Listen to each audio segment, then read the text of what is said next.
Bonjour à toutes et à tous. Peut-être quelques mots pour effectivement poser le cadre de ce que je vais vous raconter. Nous sommes intervenus pour l'Institut des métiers Orange pour faire un travail intéressant qui était, comme le dit ce titre, l'évolution en fait du rôle du manager dans différentes formes d'organisation. Mais j'oserais dire, Orange prend le sujet, en tout cas l'Institut des métiers d'Orange, par le bon bout. C'est-à-dire que régulièrement, nous sommes sollicités par des entreprises qui nous demandent de faire ce qu'on appelle dans notre jargon du tourisme d'entreprise. C'est-à-dire, je pourrais vous faire une demi-heure sur comment Google anime ses activités, comment le management évolue. Ce serait très intéressant, vibrillonnant et pas du tout connecté à votre réalité ou très partiellement. Et donc cette étude, elle a eu en fait deux phases. Une phase dans laquelle on s'est attaché à comprendre quelles étaient aujourd'hui les principales caractéristiques du fonctionnement du management chez Orange. Et pour ça, nous utilisons une boîte à outils précieuse qui s'appelle la sociologie des organisations. Alors c'est vrai, quand on le dit comme ça peut faire parfois un peu poussiéreux parce que c'est une matière universitaire, alors qu'en fait c'est une matière extrêmement vivante. C'est-à-dire qu'on s'intéresse au fonctionnement d'une organisation, pas simplement par le prisme des individus, mais par ce qu'on appelle l'approche systémique, c'est-à-dire la compréhension, au fond, des principales caractéristiques qui décrivent le fonctionnement dominant, récurrent, d'une organisation comme Orange au niveau de son management. Et ce travail, j'ai eu la chance de le faire avec... Quand on parle de sociologie des organisations, il y a quelques références, et il y a notamment une référence qui s'appelle François Dupuis, qui est un sociologue des organisations, qui a travaillé avec Michel Crozier, puis qui a été conseil auprès de grandes organisations, qui a écrit plusieurs ouvrages de référence. Et quand on se présente tous les deux, on a coutume de dire, pour faire un peu sourire l'auditoire, que c'est un peu la tête et les jambes. C'est-à-dire que François est l'universitaire très ancré et ayant une compréhension fine de ces structures, et puis l'ayant beaucoup éprouvé. Moi, j'ai 20 ans de management dans des situations très différentes. J'ai géré de la croissance, j'ai géré de la décroissance, j'ai géré des fusions, j'ai été licencié 2 fois dans ma carrière. Donc vous voyez, j'ai connu à peu près toutes les configurations. Et puis en fait, depuis maintenant 5 ans, je me suis consacré à ce travail qui est en fait un travail d'aider les entreprises à mieux comprendre leur mode de fonctionnement. Parce que vous allez voir que dans ce que je vais vous raconter, souvent je vais en fait poser des mots sur des réalités que vous connaissez, mais en fait, poser des mots, c'est-à-dire accorder les gens sur ce qu'on appelle une vision partagée de leur réalité, c'est une étape assez indispensable pour ensuite procéder à quelques évolutions. Donc ce qu'on va faire qui est assez classique, c'est je vais vous restituer ce diagnostic, puis les préconisations que nous avons faites. Et même si j'ai commencé un petit peu en retard, on gardera un petit peu de temps pour les échanges avec la salle. Pour faire simple, je vais vous mettre le support visuel, notamment pour la deuxième salle qui nous suit. Quand on interview, alors je précise qu'on a interviewé une centaine de personnes en région, on a fait des déplacements, on est allé dans un pays à l'étranger, c'est-à-dire qu'on s'est constitué un panel assez représentatif des personnes travaillant chez Orange, ce qui nous permet de nous forger une vision qui est assez étayée. Et quand on doit décrire, quand on a un regard extérieur comme nous, le fonctionnement d'Orange, avec l'outillage de la sociologie des organisations, on est face à une entreprise qui a ce qu'on appelle un fonctionnement de type bureaucratique. Alors, il faut savoir qu'en sociologie des organisations, bureaucratique n'est absolument pas un gros mot. Bureaucratique, ça veut dire des organisations dont les modes de fonctionnement dominants sont très axés sur la règle et des fonctionnements assez établis, assez récurrents, assez impersonnels. Vous voyez par exemple l'évolution des bandes, l'évolution des grades, je vais revenir dans un instant, qui sont des modes de fonctionnement très généraux, caractérisent cette organisation. Et en fait, le fonctionnement bureaucratique, dans beaucoup de situations, est l'organisation la plus adaptée. Il ne faut pas jeter les fonctionnements bureaucratiques, je dirais, avec l'eau du bain. C'est-à-dire que notamment dans le cadre de la mission historique de développement d'infrastructures modernes, projet gigantesque qui avait été confié à France Télécom, dans le cadre certes d'un monopole qui était consenti par l'État, mais avec une pression de réalisation, de mise en œuvre, de déploiement de ces infrastructures modernes, une organisation qui était une organisation très processée, très hiérarchique, correspondait à l'époque, à la mission qui a été donnée. Et la conséquence de ça, alors juste pour vous faire une anecdote, le fonctionnement bureaucratique n'est pas l'apanage d'entreprises qui ont eu, on va dire, une très forte part de leur existence dans le secteur public. Vous avez des entreprises privées dont le fonctionnement est extrêmement bureaucratique. Je vais vous en citer une, ça va vous surprendre. Tesla de M. Elon Musk.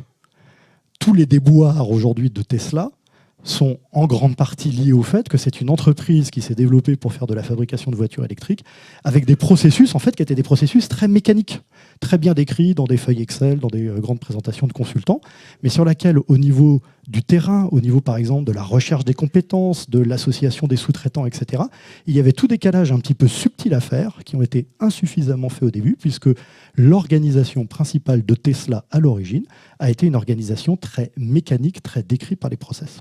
Mais pour revenir à Orange, il y a 3 caractéristiques qui demeurent très fortement ancrées dans votre mode de fonctionnement et qui ont été systématiquement évoquées par les personnes que nous avons rencontrées.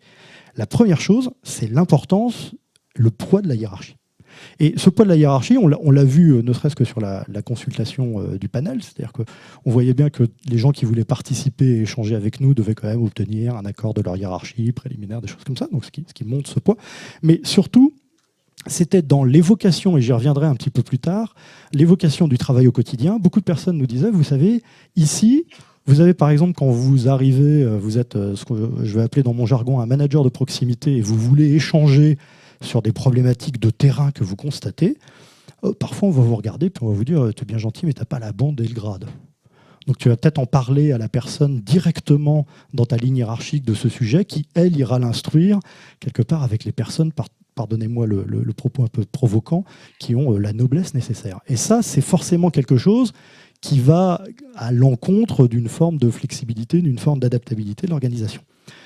Deuxième point, les modes de fonctionnement sont, je pense que ça ne va pas vous surprendre, très processés, voire désincarnés. Et ça, ce n'est pas une pathologie particulière d'Orange, c'est-à-dire que toutes les très grandes organisations, particulièrement comme les vôtres, c'est le 3e point, qui sont sur un territoire extrêmement étendu avec beaucoup de petites entités, ont tendance, ou en tout cas constatent, que l'utilisation des nouvelles technologies, l'email, tous les échanges documentaires, etc., ont tendance à désincarner la relation. C'est-à-dire qu'on échange de l'information, mais on n'est plus dans un processus de discussion plus humain, plus organique, tout simplement parce que tant ces outils d'une part, mais le cadre opérant dans lequel on nous place, ne favorise pas ces échanges. J'y reviendrai dans un instant sur le rôle des managers. Et ça, c'est dû au fait que, bien sûr, on a une organisation en nid d'abeille, hein, c'est même plus des silos, c'est-à-dire que quand vous allez voir les équipes, vous avez des petites équipes qui sont chacune sur le territoire en charge d'un certain nombre de fonctions et une assez forte spécialisation des équipes qui fait que ceci favorise d'autant plus le sentiment qu'au fond, ces équipes n'ont pas grand-chose à se dire entre elles puisqu'elles sont sur des parties très clairement identifiées de l'activité. Mais je vais y revenir parce que ce sont des choses qui évoluent. Donc ça, c'est, je dirais, la construction historique d'Orange, qui amène à une situation évoquée, là encore, par toutes les personnes que nous avons rencontrées. Quand je dis toutes les personnes que nous avons rencontrées, ce n'est pas anecdotique, c'est-à-dire y compris celles rentrées récemment chez Orange. C'est-à-dire que ce qu'on appelle la crise sociale, les années noires, sont extrêmement présentes encore aujourd'hui dans les esprits. Et avec une conséquence qui est que, j'y reviendrai là encore un petit peu plus tard, elle conditionne dans certaines situations le rapport de management, puisqu'on est toujours en fait dans une forme de survivance de cette période caractérisée par une forme de brutalité, une forme de pression, et dont nous verrons qu'elle n'a pas totalement disparu et qu'elle se manifeste sous des formes différentes. Et puis enfin, il y a un nouvel élan avec la création d'Orange, une nouvelle dynamique. Bien sûr, l'arrivée d'un nouveau dirigeant, la concentration de la concurrence qui a agi comme un aiguillon dans un certain nombre d'activités, mais qui, je pense qu'on peut se le dire ensemble, a plus été de nature de perturbation que de nature à remettre profondément en cause le fonctionnement de l'opérateur qu'est Orange, qui reste aujourd'hui encore largement dominant sur ces marchés. Et ça, c'est une description très générale de mode de fonctionnement, mais Orange, certes, ça a l'air d'un carré orange, une sorte de monolithe, mais la réalité, c'est que ce n'est pas un monolithe. Quand on est comme moi de l'extérieur et qu'on s'approche, on se rend compte qu'en fait, des nuances de teinte, des particularités vont naître. Et on a essayé pour ça, au fond, de distinguer plusieurs environnements pour pouvoir les décrire correctement. Le premier, c'est qu'en fait, il y a toute une activité qui est, on va dire, gérée aux infrastructures. Et là, il y a 3 grands domaines, de notre point de vue, qui sont dans des dynamiques qui commencent à être légèrement différentes les unes des autres. Les premiers, c'est ce qu'on a appelé les domaines techniques, c'est-à-dire tous ceux qui font la gestion de l'existant. Et là, c'est assez frappant quand on vient de l'extérieur, on voit que, grosso modo, pour faire simple, et comme nous l'ont expliqué beaucoup de managers, ces équipes ont aujourd'hui un point clé conséquence de la crise sociale, c'est qu'elles doivent, quelque part, être les garants du contrat social d'Orange. C'est-à-dire qu'on ne ferme plus d'implantation, on s'occupe des équipes sur place, on travaille avec les équipes sur place. La conséquence que ça a, c'est que par exemple, quand on a fait des entretiens en province, on arrive souvent dans des structures qui sont des structures, je parle d'infrastructures, d'immeubles, au fond assez grands, des plateaux par exemple, et le plateau est vide ou presque vide. Parce qu'en fait, entre les collaborateurs ou collaboratrices, parce qu'il y a eu un redimensionnement d'équipes, peut-être l'utilisation de prestataires, j'entendais ça dans la présentation sur la GPEC précédemment, qui font que les équipes ont été réduites. Qu'il y a de nouveaux modes de travail qui favorisent le télétravail sur certains sujets de façon régulière. Vous arrivez déjà dans un environnement qui est un petit peu, passez-moi l'expression, étonnant en termes d'énergie. Pas grand monde. Et puis vous rencontrez des managers, et les managers vous disent, vous voyez, oui, effectivement, moi, là, par exemple, on est sur le site où je vous ai donné rendez-vous, mais si on s'était vu demain, il aurait fallu que je vous donne rendez-vous à tel endroit, ou à tel endroit. Parce que ces managers de proximité doivent eux-mêmes jongler entre plusieurs entités et aller s'occuper des équipes qui sont à un point A, un point B, à un point C, dans une espèce de dispersion. Et quand on discute avec ces opérateurs, et particulièrement ceux qui ont en charge la maintenance des infrastructures existantes, ils vous disent, vous savez, nous aujourd'hui, on est en train de gérer au mieux cette situation. Et dans une forme de ce qu'on appelle dans notre jargon d'attrition, c'est-à-dire que par exemple sur le réseau cuivre, c'est-à-dire sur les derniers clients qui appellent au téléphone pour avoir un suivi ou un conseil, en fait, ce sont des activités qui progressivement disparaissent au profit d'utilisation de services Internet ou que sais-je. Et donc, vous avez des équipes qui accompagnent cette évolution naturelle du marché et de l'offre et des comportements des clients, et qui donc sont encadrés par des managers un peu funambules entre plusieurs entités, dont la priorité, vous voyez, c'est pas faire de vagues, c'est aussi une des conséquences de la crise sociale, et surtout gérer au mieux la population des collaborateurs qui leur est confiée, avec un rapport aux objectifs qui est parfois un petit peu distancié. On regarde toujours, quand on fait notre travail, quels sont vos objectifs et comment ils sont suivis. Et vous avez des équipes qui vous disent, vous savez, nous, on les regarde parfois pour un peu recontextualiser là où on veut mettre la priorité de travail, par exemple, je sais pas, sur le temps moyen d'attente d'appel pour un call center, des choses comme ça. Mais on n'est plus dans la situation, pour le coup, de la crise sociale dans laquelle on pouvait avoir une pression absolue sur ces sujets. Une deuxième catégorie d'équipes, ce sont les équipes d'intervention. Et ces équipes d'intervention, elles sont sous tension.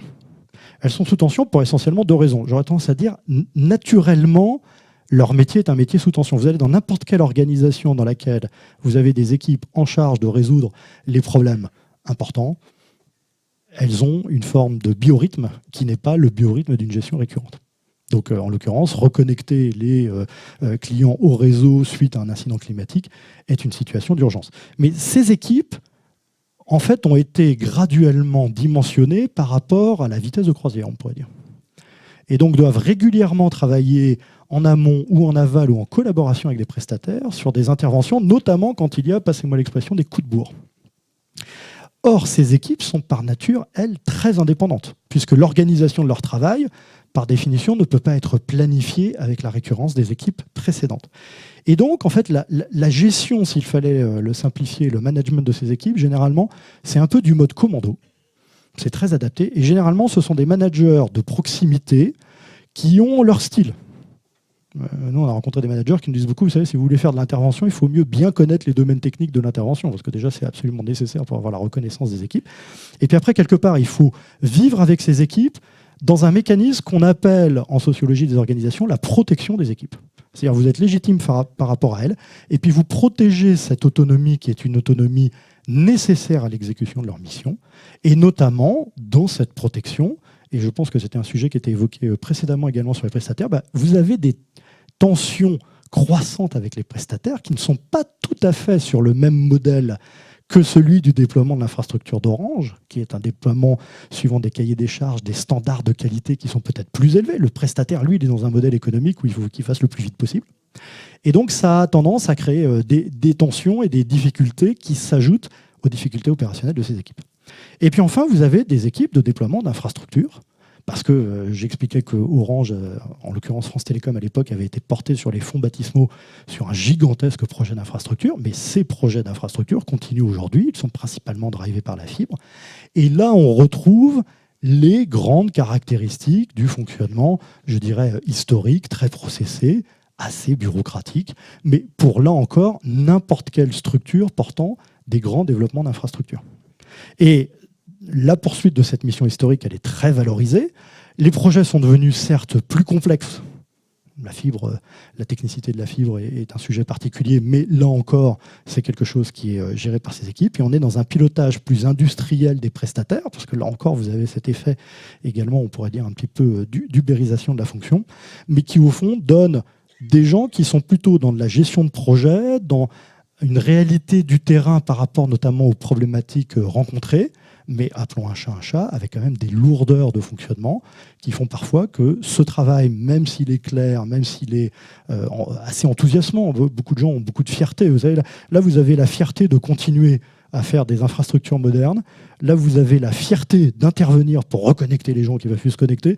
Puis là, vous avez la fierté de continuer à maintenir une espèce de promesse. Vous avez des équipes qui, par rapport au sens, vous lisez partout dans la littérature managériale que les gens sont en quête de sens, là, dans leur esprit, le sens est clair.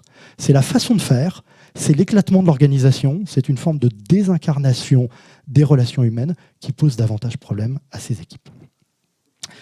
Autre domaine, c'est le commercial.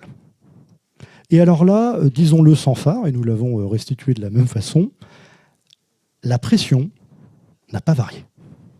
C'est-à-dire que le sentiment que depuis la crise sociale, c'est-à-dire l'apparence qu'on pourrait avoir de se dire « ok, on a tiré les conséquences, il y a un certain nombre d'actions qui étaient faites pour forcer des départs, pour mettre de la pression qui ont disparu », est illusoire. La pression est d'origine intacte. C'est la façon dont elle va se diffuser dans l'organisation qui a changé. Et elle va changer pour deux raisons. La première, c'est qu'en fait, vous allez avoir un pilotage d'objectifs qui vont être donnés aux uns et aux autres. Avec déjà un premier constat, qui est que là-dedans, il va y avoir des gagnants et des perdants. On a rencontré, par exemple, dans les équipes commerciales, des gens qui sont... au passage, je précise, et c'est une caractéristique de votre organisation qui est très agréable quand on vient de l'extérieur, on a des gens qui sont tout à fait pragmatiques, honnêtes et transparents. Moi, j'ai rencontré un patron de boutique qui m'a dit, par exemple, moi, c'est ma meilleure année parce qu'on m'a donné des objectifs un peu mécaniques là, en me tranchant le truc, mais en fait, j'ai un siège social qui est en train de bouger dans ma zone, donc je vais récupérer mécaniquement du client. En plus, j'ai récupéré un commercial sur Orange Bank qui cartonne du feu de Dieu, et en fait, l'intégration des objectifs pour la partie Orange Bank qu'on m'a donné dans ma zone d'achalandise est assez faible parce qu'on ne savait pas trop les faire. Donc, grosso modo, j'ai des boosters naturels.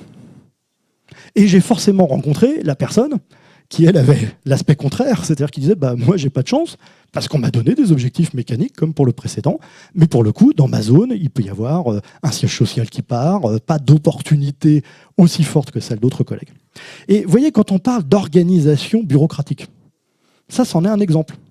On a une définition d'objectifs, et puis une cascade d'objectifs qui, au fond, est assez impersonnelle et assez peu contextualisée. Et une organisation qui s'est tellement étirée géographiquement que des petits effets de solidarité qui pouvaient exister avant entre zones proches n'existent plus vraiment. Parce que les gens ne se connaissent plus forcément, les gens n'ont pas forcément le temps de travailler entre eux. Vous voyez, dans les effets de solidarité, parce que la conséquence, c'est donc pilotage commercial très bureaucratique, et donc les managers qu'on rencontre, là encore, managers de proximité, c'est les couteaux suisses. C'est-à-dire, ce sont des gens, ils font tout. Hein. Ils font les RH, ils font la gestion du stock, ils font la gestion opérationnelle, etc. Avant, il y avait des phénomènes d'entraide. Ça pouvait être de dire, bah tiens, toi, tu as un problème, là, tu as du stock qui arrive, ou que sais-je, je vais te prêter un de mes gars qui va venir un matin travailler chez toi, et puis on se fera un échange de bons procédés parce qu'on n'est pas très loin. Aujourd'hui, ces mécanismes n'existent quasiment plus, et c'est ce qui fait que la pression commerciale, qui reste intacte, en fait, arrive totalement au niveau de ce management de proximité, ce management de première ligne, qui après est obligé de trouver des stratégies adaptées à son contexte. Alors, il y a les vénards, on en a parlé. Il y a aussi des gens qui, après, vont devoir faire avec leurs équipes. Et vous savez, je vous ai dit, les gens sont très honnêtes, on l'est aussi. Vous avez par exemple des équipes dans lesquelles on vous dit « là, j'ai des gens sur lesquels je sais que si je veux leur repasser cette forme de pression, ce n'est pas possible. Et c'est normal, parce que je connais mes équipes. Ce sont des gens sur lesquels je ne peux pas me permettre, par exemple, de demander à certains commerciaux d'aller tenir des heures supplémentaires, que sais-je, parce qu'il faut pousser pour aller compenser. Et puis, vous avez des cas où c'est un peu instrumentalisé. Ça peut être, voilà, je demande à un membre de mon équipe d'en faire peut-être un petit peu plus, ou alors je lui dis qu'il pourra gagner du temps s'il faisait autrement, et puis je me prends un mail qui me dit on me met la pression, c'est presque du RPS, etc. Vous avez toutes les situations. Mais tous ces managers locaux d'entités passent des deals. Mais ce qui est frappant, c'est qu'ils sont vraiment dans ce qu'on appelle de la compensation. Pour vous donner un exemple de deal, vous avez des équipes qui gèrent des marchés entreprises, dans lesquels, en fait, il y a un système de commissionnement qui a été mis assez incitatif pour les équipes. Et vous avez donc une partie de ces équipes commerciales, des vendeurs, qui, eux, font le travail, aidés par le manager. Parce que le manager, en fait, pour atteindre son objectif de 100, il va peut-être demander à la moitié de cette équipe, qui est très motivée, qui est incitée par les coms, de faire 120, parce que l'autre partie de l'équipe fera 80, et avec 80, elle vivra correctement. Sauf que lui, à la fin, ou elle, est totalement en compensation de la situation, et à la fin des fins, on va lui dire « mais toi, tu as atteint 100, et quand tu as atteint 100, c'est pas plus extraordinaire ». Et donc, ce qui ressort le plus des équipes commerciales, c'est une forme d'attente par rapport à ce pilotage. C'est-à-dire à la capacité de se dire, si on continue à garder un pilotage très normatif qui ne s'adapte pas au contexte, on crée des situations dans lesquelles on ajoute de façon mécanique une pression, on crée des distorsions, et c'est un sujet sur lequel on pourrait utilement travailler. Et enfin, vous avez l'activité du développement des services et de l'innovation. Le développement de l'innovation, il est intéressant parce qu'en fait, il y a deux parties radicalement différentes qui ont été, de notre point de vue dans cette étude, les plus révélatrices des fonctionnements bureaucratiques que j'évoquais précédemment. Il y a, en premier lieu, chez Orange, une innovation qu'on appelle institutionnelle. Beaucoup d'organisations innovantes sont dans cette situation. C'est-à-dire que on part avant tout, et vous avez tous entendu parler de ça, d'orientation client, d'expérience client. C'est-à-dire qu'en fait, ces innovations sont très tirées par le marketing, par l'observation de la concurrence et par la nécessité, parce qu'on est un opérateur leader, d'aller intégrer un certain nombre de fonctions. Et c'est très encadré. C'est-à-dire que dès qu'il faut faire un développement, tout de suite, c'est processus budgétaire, c'est pilotage de ressources, donc quelque chose qui est très lourd et qui a une conséquence, c'est qu'en fait, les acteurs de l'innovation institutionnelle chez Orange ne sont pas incités à prendre des risques, notamment pour aller sur des projets qu'on pourrait appeler de rupture. C'est-à-dire que leur attitude, leur stratégie, ça va être davantage de dire, suivons ce que dit le marketing, essayons de faire mieux sur des usages installés, mais ne nous positionnons pas forcément ou en précurseur, ou même en avance, ou même en rupture, parce qu'à la limite, ce n'est pas notre rôle, et c'est une prise de risque qui aujourd'hui n'a quasiment aucun bénéfice. Sauf que ce qui est frappant, c'est qu'aux côtés donc, de cette innovation institutionnelle, alors on a une expression dans notre jargon un peu trivial qui dit que c'est une innovation qui peut améliorer la bougie, mais pas inventer l'ampoule. C'est-à-dire qu'elle va faire la meilleure bougie. Et on est leader des bougies, c'est de l'incrémental, exactement. Et par contre, de la rupture, ce sera difficile. Sauf qu'il y a, au sein d'Orange, des pépites dont rêveraient d'autres organisations. C'est-à-dire qu'on a rencontré toute une série, vous savez ce qu'on appelait les intrapreneurs, d'inventeurs locaux, qui nous ont décrit, drivés par la clientèle ou par la technologie, un projet de développement très spécifique, à très haute valeur ajoutée et de rupture. Mais ces innovateurs locaux, donc généralement, ont identifié une pépite. Poids de la hiérarchie oblige, ont trouvé quand même un sponsor local qui les a autorisés à faire prospérer cette initiative dans un cadre normal. Et c'est pour ça que généralement, c'est drivé par la clientèle particulière parce que ça fait tout de suite du chiffre d'affaires. Et donc, dans le pilotage, c'est quand même mieux. Mais après, ces gens ne veulent surtout pas grandir. Ils veulent que la pépite reste une petite pépite. Pourquoi ? Parce qu'après, c'est retour dans ce monde-là. C'est j'aimerais faire une prestation innovante dans le domaine de la sécurité, de la cryptologie, par exemple. Je parle de ça parce que j'ai travaillé un peu dans les banques, c'est un sujet qui intéresse toutes les banques. Vous avez des gens qui commencent à faire des choses, sauf que si vous voulez le mettre en développement plus industriel, on va vous demander tout de suite le gros business plan et combien ça va gagner à 3 ans, à 5 ans, alors qu'en fait, vous êtes sur un système dans lequel vous ne savez pas si c'est celui-ci ou pas qui est retenu. Vous entendez parler, vous savez, de blockchain, de plein de technologies. Tous les gens qui travaillent sur ces sujets vont le faire petit, Parce que sinon, ils rentrent dans un système dans lequel ils auront le poids bureaucratique et le problème du grade ou de la bande.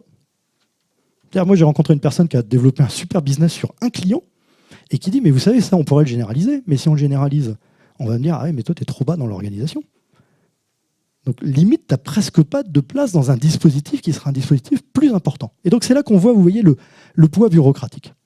Et donc, la pratique dominante, c'est que vous avez un paradoxe, mais qu'il faut voir comme étant une prodigieuse richesse. C'est que parce qu'Orange est une très grande entreprise, parce qu'Orange est un leader, parce qu'Orange, encore aujourd'hui avec le développement des infrastructures, avec le développement de ses services, reste une société qui a une véritable dynamique. Elle a la possibilité de faire ses investissements en technologie. Il faut simplement qu'elle mette en place des modes de fonctionnement qui libèrent plus l'énergie de ces intrapreneurs qui existent aujourd'hui, mais qui sont soucieux de rester petits, alors même que tout le monde aurait l'intérêt à ce qu'ils voient en grand. Et il y a quand même des initiatives qui ont été faites pour essayer d'aller un peu plus vers ça. Alors, on en prend deux. Hein. Je ne voudrais pas réduire ce qui se passe chez vous aujourd'hui à ces deux initiatives. La première, c'est ce qu'on appelle l'accroissement des développements informatiques dits en mode agile. Alors, agile, il faut savoir que c'est le buzzword. Hein. Vous tapez agile sur Google, vous allez voir, tout le monde vous dit on fait de l'agile, il faut de l'agilité, etc. Même moi, à une époque, en tant que consultant, je me suis dit il va falloir que je me mette à faire des exercices d'assouplissement, tout le monde va me demander de l'agilité, etc. Non, l'agilité, en langage sociologique, c'est simple. C'est positionner différemment le curseur entre la nécessité d'avoir un encadrement bureaucratique de grands projets de développement. Si vous voulez développer une grande structure informatique, on se doute bien que ça ne va pas être juste de dire « Allez les gars, faites ce que vous voulez et puis on se revoit dans un mois ». Non, il faut qu'il y ait un encadrement. Mais à l'intérieur de cet encadrement, il faut essayer d'éviter de faire des boîtes noires. C'est-à-dire des systèmes dans lesquels on n'a pas ou les interactions avec les clients, ou les interactions avec d'autres parties de l'organisation pour réellement valider, conforter, invalider, ajuster ce qui peut l'être. Ça, c'est l'agilité. Et au fond, la cohabitation des modes de fonctionnement bureaucratiques et des modes de fonctionnement agiles, c'est les modes de fonctionnement bureaucratique, c'est une forme de tuteur pour une plante. Et puis le reste, c'est le développement organique de la plante qui peut peut-être aller un petit peu à gauche, à droite, et arriver à faire des ajustements qui lui permettent de pousser vers le haut et d'être plus efficace. Sauf que ces développements agiles, qui sont très prometteurs, qui concernent toutes les industries, y compris celles qui ne sont pas technologiques. Moi, j'ai une coopérative agricole du nord de la France dans mes clients qui fait des modes de fonctionnement agiles pour développer de nouvelles façons, par exemple, de faire la collecte et la valorisation des céréales. Le problème de ces fonctionnements-là, c'est que ça embête, ce qu'on appelle les bureaucraties intermédiaires. Si votre job, c'était la PMO et l'encadrement de projets dans le confort du fait que personne n'allait moufter parce que vous étiez là pour donner le grand cadre et puis après ça se déroulait comme ça et puis vous faisiez le suivi, le mode agile, ça vous sort un peu d'une forme de zone de confort. Mais ça encore, ce sont des gens qui peuvent évoluer. Les deuxièmes, ce sont tous les prestataires externes qui ont développé le pilotage bureaucratique de grands projets comme étant leur business model. Si vous êtes une grande SS2I qui accompagne les développements informatiques, quand vous faites du pilotage autoritaire et bureaucratique de projet, vous pouvez mettre des juniors face aux clients. Vous avez des gens qui sont là pour tenir la baguette. Le jour où il faut de l'échange, de l'interaction, il faut des gens plus seniors, il faut des gens plus expérimentés. Il faut aussi accepter d'intégrer des avis qui puissent être différents. C'est-à-dire que les compétences qu'il faut avoir en termes de débat, en termes d'enrichissement, ne sont pas les mêmes. Ces gens-là ne savent pas faire. Donc, qu'ont-ils créé ? Agile à l'échelle. Alors, agile à l'échelle, c'est la traduction française d'un truc qui s'appelle Scaled Agile Framework. Merci pour mon accent. Mais juste pour l'anecdote, quand vous faites Scaled Agile Framework, vous obtenez l'acronyme SAFE, S-A-F-E. SAFE en anglais, ça veut dire ce qui est sûr, ce qui est sécurisé, ce qui est certain. C'est-à-dire, dans le marketing qu'ont pensé les SS2I, elles ont mis en avant le fait que agile, c'est bien, mais on peut tomber. Et que donc il faut la sécurité, c'est-à-dire te remettre un bon coup de bureaucratie et de fonctionnement au cordeau, qui font que ça ne fonctionnera pas mieux, mais pour notre business model, ça reste très bon.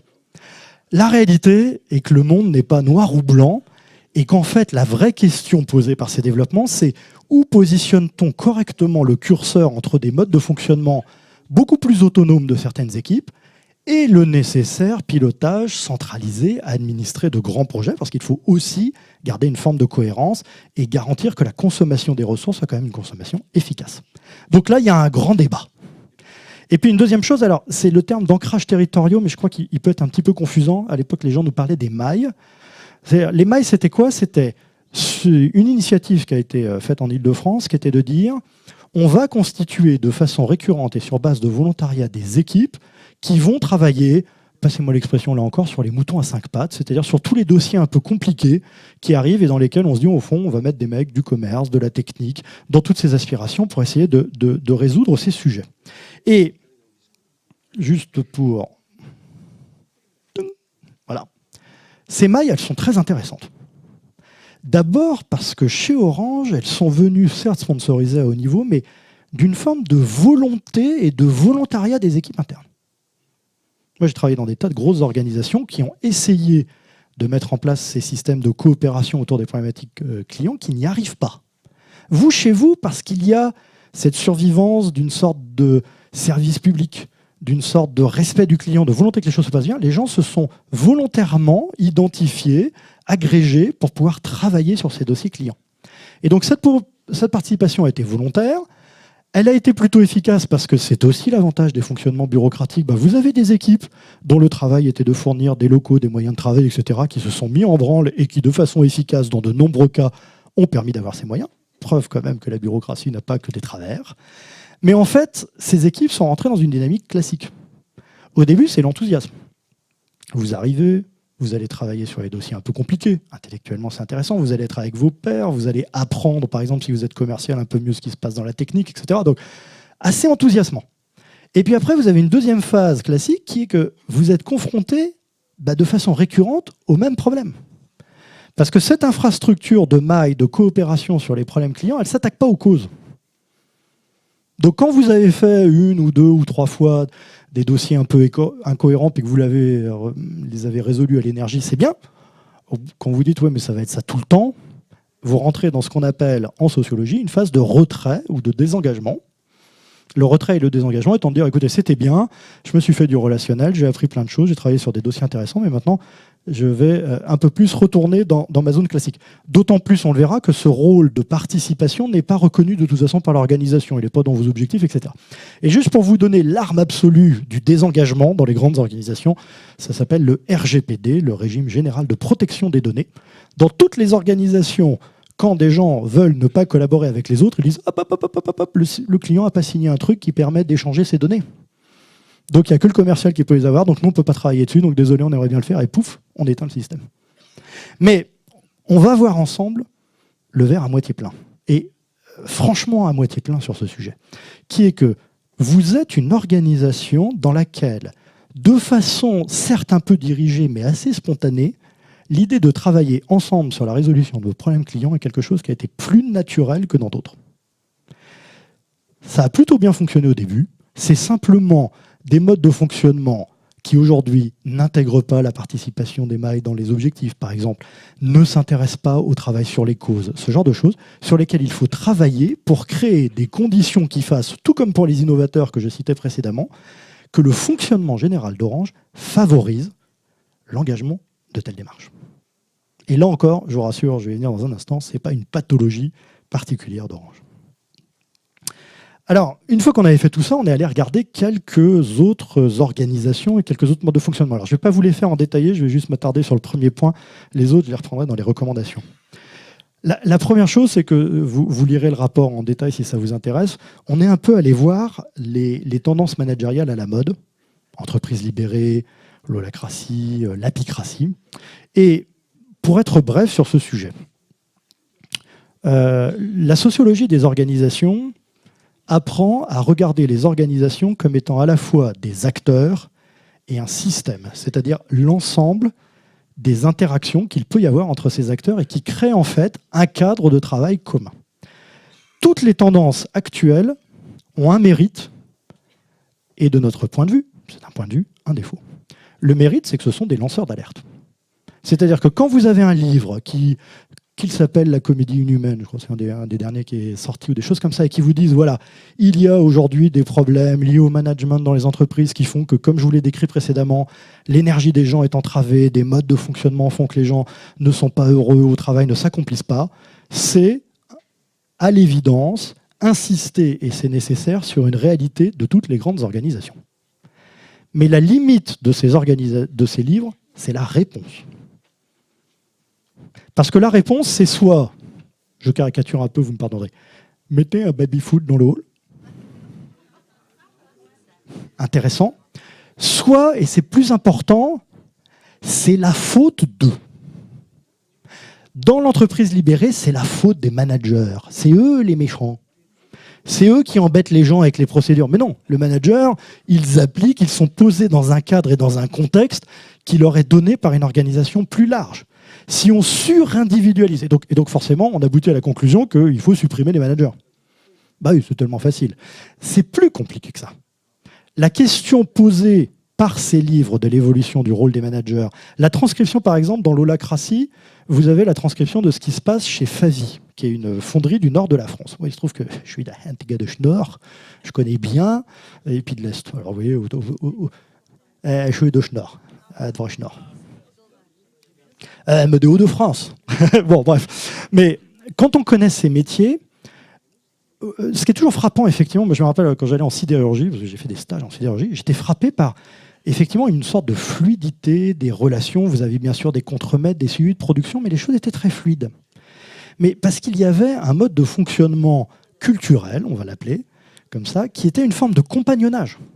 C'est-à-dire que la plupart des gens qui étaient rentrés dans ces organisations étaient rentrés petits, avaient grandi avec les autres, avaient instauré des tas de modes de fonctionnement qui, s'ils n'étaient pas aussi documentés que dans les entreprises modernes, n'en étaient pas moins présents. Et donc imaginez juste, parce qu'il n'y avait pas l'air d'y avoir de procédure et de manager, que donc il ne faut pas de procédure et de manager. Non. Il y avait un management et des procédures dans les têtes, pas dans les textes. Et surtout des gens qui étaient sur un long terme. Quand demain vous devez faire travailler ensemble des prestataires, il y a des gens qui partent à la retraite, il faut les remplacer, des nouvelles générations qui rentrent, etc.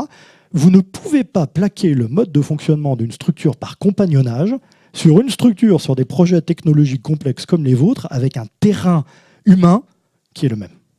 Et donc ces analogies qui peuvent être parfois des simplifications, et c'est le paradoxe de beaucoup de ces théories, vont en fait à l'encontre du constat qui est fait et qui est le bon constat, qui est qu'il faut travailler sur la dynamique systémique, sur la dynamique humaine des organisations. Et pour avoir quelques exemples, mais je vais les prendre tout de suite, vous voyez, quand on dit la première chose qu'il va falloir faire chez vous sur ces mailles, sur ces ancrages territoriaux, c'est-à-dire ce travail, la première chose à faire, c'est qu'il faut les reconnaître formellement. Toutes les personnes qu'on a rencontrées qui aujourd'hui travaillaient sur base de volontariat, avaient du temps, devaient demander l'autorisation d'un déplacement pour aller travailler sur un sujet de client, etc. Mais si vous n'avez pas une fluidité et une reconnaissance de ce rôle, qui est un rôle essentiel, d'emblée, vous ne créez pas un contexte, et c'est bien ce dont on parle, qui est favorable à ce genre de coopération. Deuxièmement, il faut des retours d'expérience, puisqu'aujourd'hui, comme Orange est une structure très morcelée, chacune de ces petites entités qui a commencé à faire un peu naître une dynamique de son côté, travaille aussi dans sa petite alvéole. Alors qu'en fait, il y a une capitalisation à faire sur ces travaux. Et surtout, tout ça doit se consolider dans une structure en charge de la résolution des causes, avec le risque de la tentation bureaucratique. C'est sûr que si là on se dit, pour aider ces travaux, alors déjà on va normer complètement le travail dans les mailles, avec une définition des ordres du jour, des réunions, des choses comme ça, donc on recrée un carcan. Puis au-dessus, on va créer la technostructure d'amélioration des modes de fonctionnement Orange au-dessus. Pas marcher comme ça. On va recréer de la bureaucratie. Pour être précis, ça pourra marcher, mais avec une dispersion d'énergie qui sera plus forte que si on arrive à faire des systèmes dans lesquels on est avec des ancrages qui identifient des problèmes, qui partagent entre eux pour suffisamment identifier qu'un problème est récurrent, et qui ensuite proposent une modalité de travail et de résolution de ce problème récurrent. Et là, je vais faire une courte parenthèse.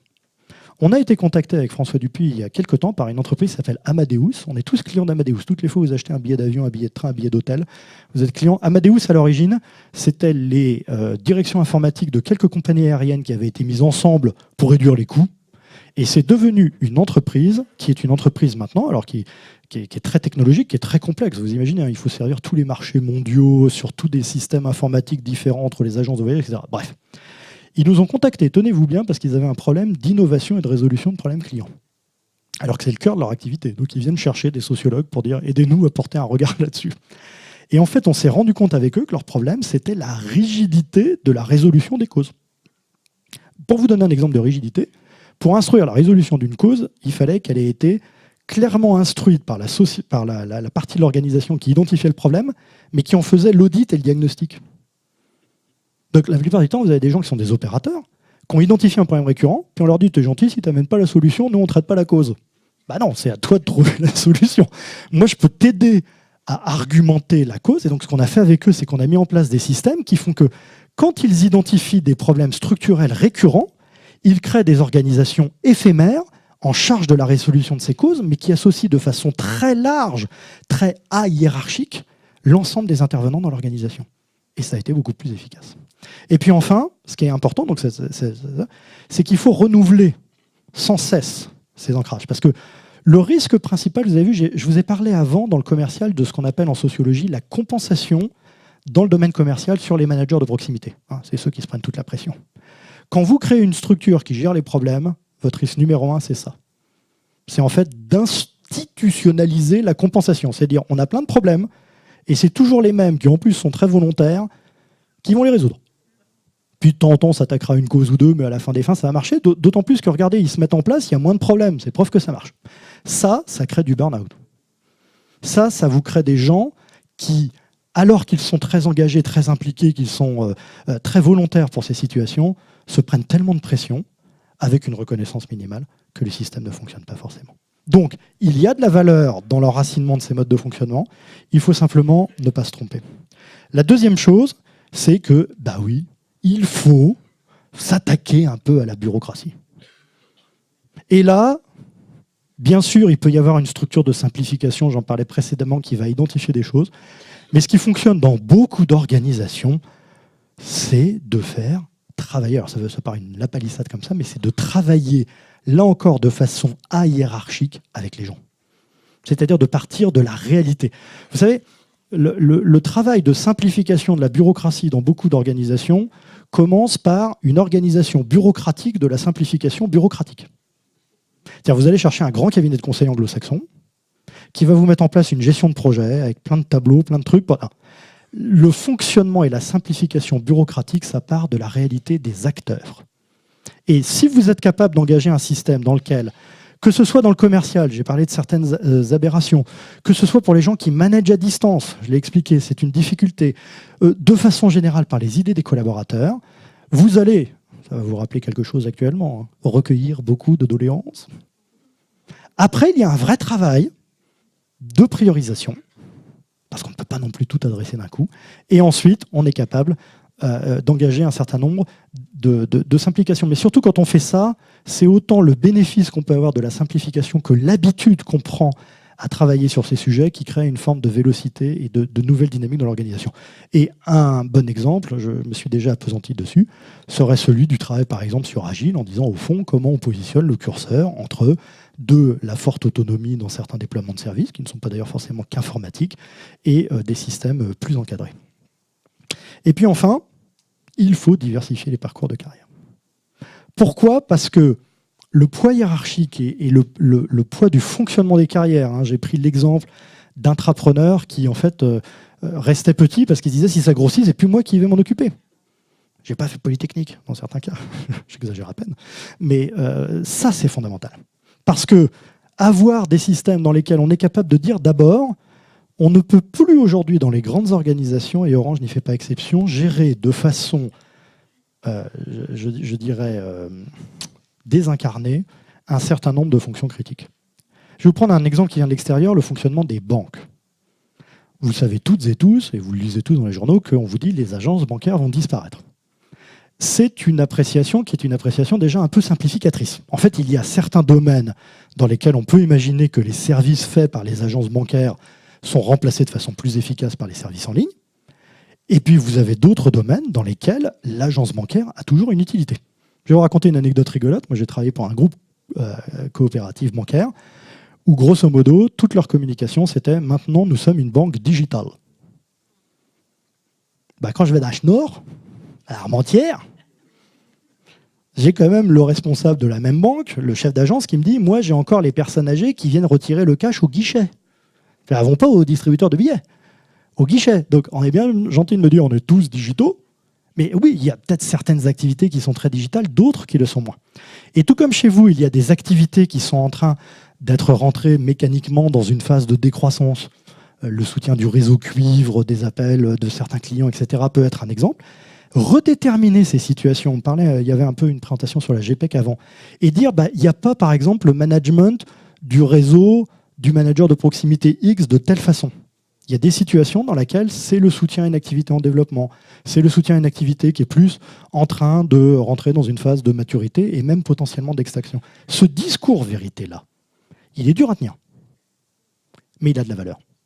Et dans la banque, que je ne citerai pas, mais pour laquelle on a travaillé, ça s'est traduit par exemple dans certains petits villages, à un travail avec la clientèle pour déterminer quels sont les services bancaires de proximité qui doivent demeurer. Quels sont les horaires d'ouverture. Et une fois que ça a été déterminé, la banque a dit en fait, on va installer la banque dans le principal restaurant du village. Parce qu'en fait, on a intérêt à créer un pool d'activités.